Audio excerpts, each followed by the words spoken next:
अस्सलाम वालेकुम वरहमतुल्लाहि वबरकातुहू। आज मैं एक वाक़या जो है बताने वाला हूँ। एक अमेरिकन मिशनरी जो ख़ास करके दिल्ली के ज़ाकिर नगर एंड बटला हाउस में वो क्रिश्चियन मिशनरी के लिए क्रिश्चियनिटी के लिए काम करता है। ये चीज़ मैं इसलिए बता रहा हूँ कि आप देखेंगे कि वो लोग कितनी मेहनत करते हैं, कितना पैसे भी खर्च करते हैं और कितनी जद्दोजहद करते हैं। कहाँ अमेरिका, कहाँ इंडिया, इसकी क्लाइमेट, और वो भी बटला हाउस और जाकिर नगर जैसी गलियाँ। और उस वो बंदा जो यहाँ पे आया है स्पेशली इस मिशन पे, प्रीचिंग के मिशन पे, तो उसे बेहतरीन उर्दू आती है और वो उर्दू में बाइबल लेकर के चलता है।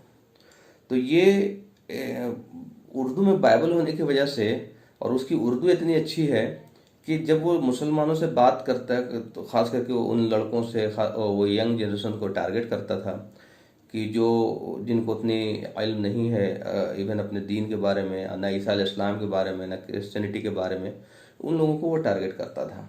तो हमारा उस वक्त जो है दावा सेंटर जो है वहाँ जाकिर नगर में होता था। तो वहाँ वो हमारे दावा सेंटर पे भी वो आना शुरू किया और वहाँ के जो दाई हजरात थे उनके साथ इंटरेक्ट करता था और इंटरेक्ट के बाद उसे उर्दू के बाइबल दिखाता था और उसमें वो बहुत सारी चीज़ें कंफ्यूज उनको कर रहा था। और चूंकि इनको इल्म नहीं थी बाइबल की, इस वजह से ये उनको डिफेंड नहीं कर पा रहे थे। तो अक्सर ये देखेंगे कि जो लोग प्रीस्ट क्लास होते हैं या जो प्रीचर होते हैं या मिशनरी होते हैं, तो वो लोग जो है with the reference of book बात करते हैं। खास करके क्रिश्चियन की अगर बात करेंगे तो उन्होंने बहुत ज़्यादा हमारे दावा सेंटर पे हमारे दाइयों के साथ जो है एक कन्फ्यूज़न क्रिएट कर दिया और उन्होंने बेसिकली अपनी क्रिश्चियनिटी की दावत वहाँ पे देनी शुरू करी। तो उन लोगों ने मुझे इन्फॉर्म किया कि अरमान भाई, एक अमेरिकन जो है, ही इज़ मतलब अंग्रेज ही था वो, मतलब अमेरिकन इंडियन नहीं था, और वो वाइट्स था, लेकिन उसको उर्दू बहुत अच्छी आती थी। तो उन्होंने बताया कि एक अमेरिकन जो है यहाँ रेगुलर विजिट कर रहे हैं और हम लोगों को जो है बहुत सारी ऐसी चीज़ें बता रहे हैं जिसको हम लोग डिफेंड नहीं कर पा रहे हैं। सो आप आइए किसी दिन संडे में, तो आप उनसे बात करेंगे। तो मैंने उनको ख़ास इंस्ट्रक्शन दिया कि आप देखो, उनको बताना नहीं कि आपने किसी को बुलाया, जस्ट हमारी बात शुरू होगी तो नॉर्मल जैसे हम बात करते हैं हम बात करेंगे। तो मैं संडे वहाँ पहुँच गया अपने टाइम के हिसाब से। हमें मालूम था इस वक्त वो आएंगे, तो ठीक अपने टाइम के हिसाब से शाम का टाइम था करीब, तो वो पहुँच गया एरोन। तो हम लोग सामने, वो हमारे सामने टेबल पे बैठा था, हम लोग इधर बैठे हुए थे। तो उन लोगों ने हमें इंट्रोड्यूस कराया कि ये हैं इंजीनियर मोहम्मद अरमान रसूल और ये आज आपसे बातें करेंगे। तो मुझे मालूम था कि चूंकि ये लोग जो है काफ़ी ट्रेंड होते हैं और इनको काफ़ी चीज़ें जो है इस्लाम के ख़िलाफ़ सिखाई जाती है, तो हमने भी कुछ ऐसी हिकमत अमली अपनाई ताकि जो है वो बंदा भी सोचने पे मजबूर हो जाए। तो जैसे ही हमारी बात शुरू हुई तो मैंने बोला, mister Aaron, you are preaching Christianity, I have no problem. आप क्रिश्चियनिटी प्रीच कर रहे हो, मुझे प्रॉब्लम नहीं है, लेकिन मैं एज ए मुस्लिम, मैं आपके सामने ये एक प्रपोजल रखता हूँ कि मैं क्रिश्चियनिटी कबूल कर लूँगा या क्रिश्चियनिटी कबूल करना चाहता हूँ। What you have to present, आपके पास क्या है मुझे देने के लिए, क्या है बताने के लिए, क्या कौन सी ऐसी चीज़ है जिससे मैं क्रिश्चियनिटी को एक्सेप्ट कर लूँ। तो ये अपने आप में एक टफ इनिशिएशन था, स्टार्ट था। उसने भी ऐसा नहीं सोचा था कि कोई आदमी इस तरह से डायरेक्ट हमारे ऊपर ये एक प्रपोजल दे देगा कि भाई मैं क्रिश्चियनिटी एक्सेप्ट कर लूँगा, आप बताओ आपके पास क्या है पेश करने को। तो उन्होंने बोला कि he was son of God. तो मैंने उनसे पूछा why I should believe him in God. तो उन्होंने बोला because he was son of God. तो मैंने ख़ास करके उनको ताकि वो अपनी बात से फिरे नहीं, मैंने बोला आर यू श्योर कि this is the only reason, क्या आप यकीन के साथ कह सकते हो कि ये ही एक रीज़न है कि मुझे चूँकि सन ऑफ गॉड लिखा हुआ है इसलिए हमें बिलीव कर लेना चाहिए उनको एज ए गॉड। बोला या हम लोग यू थिंक इट अगेन, आप दोबारा सोच लो कि this is the only reason. मुझे मालूम था कि वो फिरेगा अपनी बात से। तो बोला यार this is the only reason because it is written son of God, so we should believe him as a God. तो हम लोग बोला show me where it is written. मैंने उनको बोला दिखाओ कहाँ लिखा हुआ है।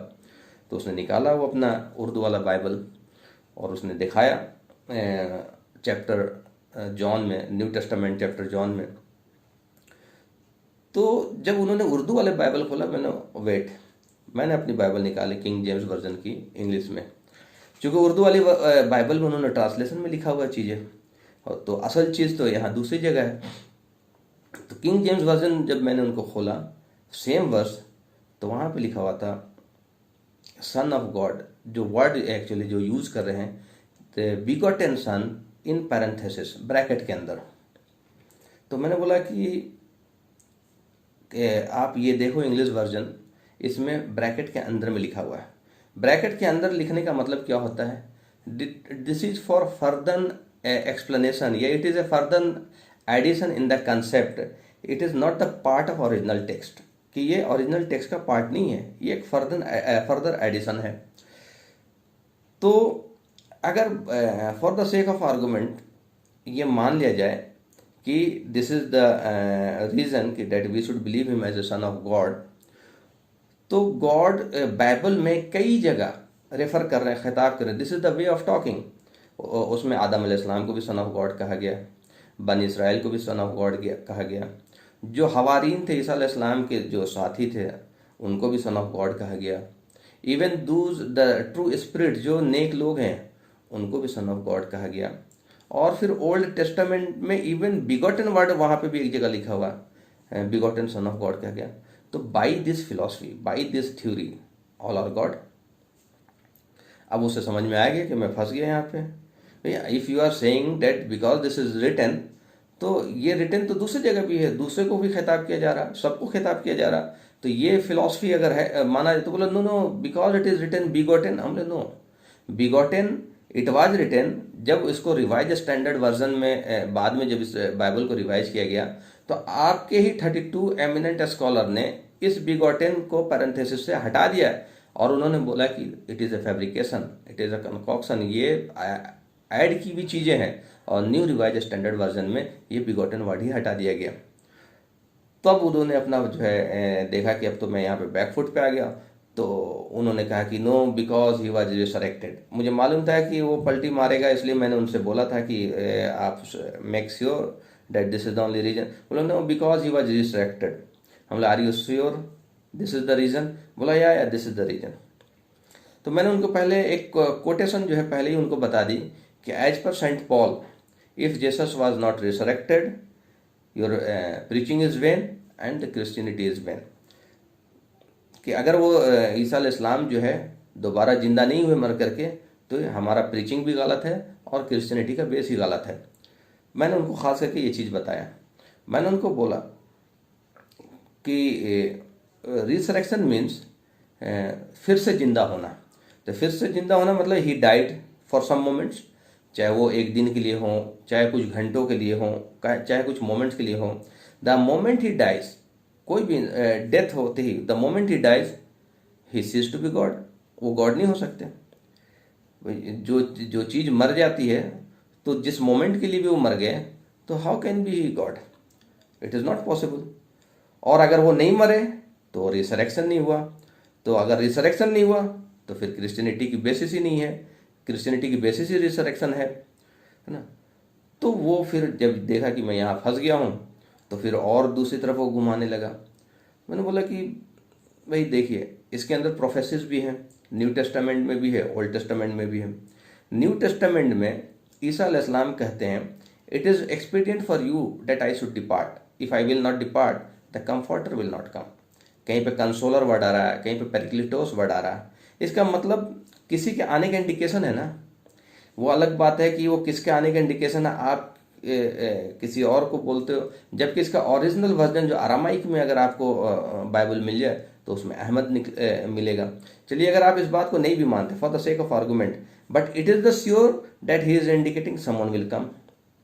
तो जो दूसरा बंदा आएगा, अगर कोई टीचर बोल रहा है कि मेरे बाद कोई दूसरा आएगा, तो जाहिर सी बात है टीचर आएगा, है ना।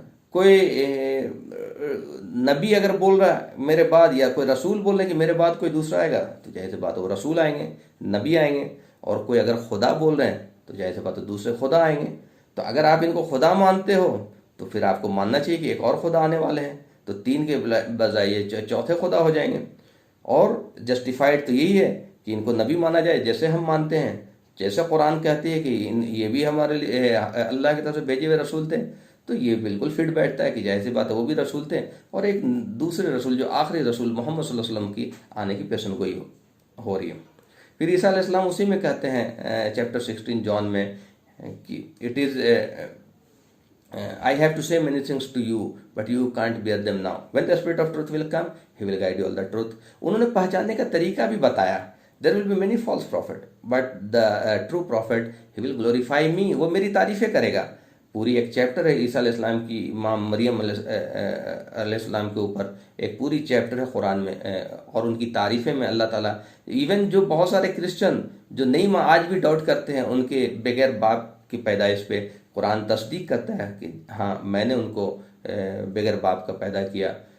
तो ये चीज़ें तो कुरान तस्दीक कर रही है उनकी, और ये चीज़ें बाइबल में है कि कुरान या जो नबी आएंगे उनको तस्दीक करेंगे, उनको एस्टेब्लिश करेंगे।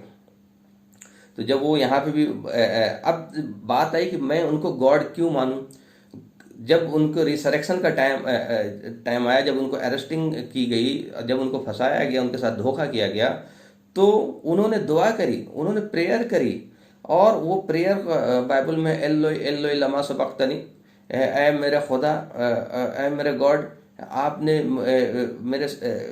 मेरे साथ ये क्या हो रहा है, ये मुझसे ये हटा लीजिए, और अगर आपकी यही मर्जी है तो फिर आपकी मर्जी पे मैं एग्री हूँ। तो वो अर्नेस्टली दुआ कर रहे हैं। तो जो गॉड होंगे वो दुआ क्यों करेंगे, है ना। तो कहीं से चीज़ें जस्टिफाई नहीं होती, ये एक ज़बरदस्ती गॉड बनाने वाली बात है। दूसरी बात ये कि जो प्रोफेसीज है वो भी इंडिकेट कर रही कि एक और नबी आने वाले हैं, और उसमें कई चीज़ हैं। ईसा अलैहिस्सलाम के पास एक हवारी एक साहब आते हैं कि O good master what should I do for the eternal life. तो वो बोलते हैं there is nothing good in me, if you want to go to heaven just keep the commandment, कि अगर तुम जन्नत जाना चाहते हो तो कमांडमेंट को फुलफिल करो। लेकिन बाद में क्या किया सेंट पॉल ने ये फिलॉसफी दे दी कि just believe in Jesus and your salvation is guaranteed. तो जो बाइबल है वो कुछ और कह रही, टीचिंग आपकी प्रैक्टिसेस कुछ और कह रही।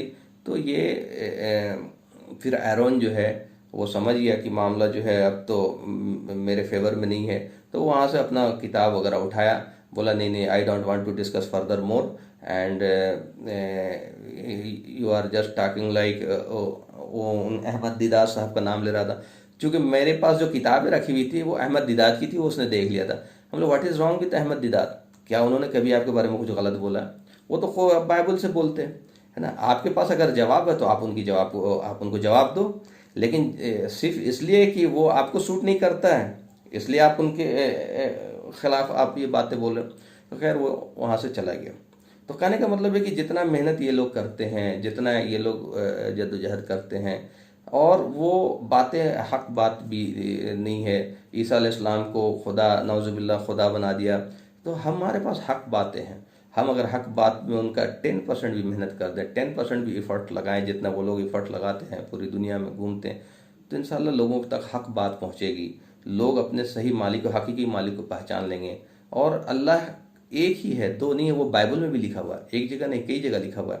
और उसकी आप बाइबल में पढ़ेंगे, इवन जो प्रेजेंटिंग ट्रूथ हमारे पास जो किताब है, इसमें एक चैप्टर है पूरा क्रिश्चियनिटी के ऊपर, तो आपको इसमें मिल जाएगा जितने और भी चीज़ें कि उसमें क्रिश्चियन को कि औरतों पे पर्दा कंपलसरी है, अगर पर्दा ना करे तो उसके बाल को सेव कर दिया जाए, है ना। अगर कोई चोरी करे तो उसका हाथ काट दिया जाए।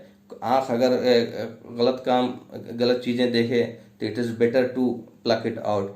और मतलब इतनी सख्त सजाएं उसमें भी हैं कि अगर वो कमांडमेंट को फुलफिल नहीं करता है तो उसके ऊपर जो है सजाएं हो। शराब जो है उसमें हराम बताया गया, फिर भी ये शराब धड़ल्ले से पी रहे हैं। पोर्क खंजीर का गोश्त सख्त हराम है, न्यू टेस्टामेंट में भी, ओल्ड टेस्टामेंट में खंजीर का गोश्त खा रहे हैं। सूद हराम है, सूद खा रहे हैं। बगैर खतना सर्कमसीजन वो मस्ट है। ईसा अलैहिस्सलाम व सर्कमसाइज ऑन 8th डे, 8वें दिन में सर्कमसाइज किए गए। आज ये खतना नहीं कराते। तो ये सारी टीचिंग को सेंट पॉल ने बिगाड़ा, और इनकी असल जो टीचिंग थी क्रिश्चियनिटी की वो हाईजैक करके ये बेसिकली क्रिश्चियनिटी नहीं, ये पॉलिनिटी है।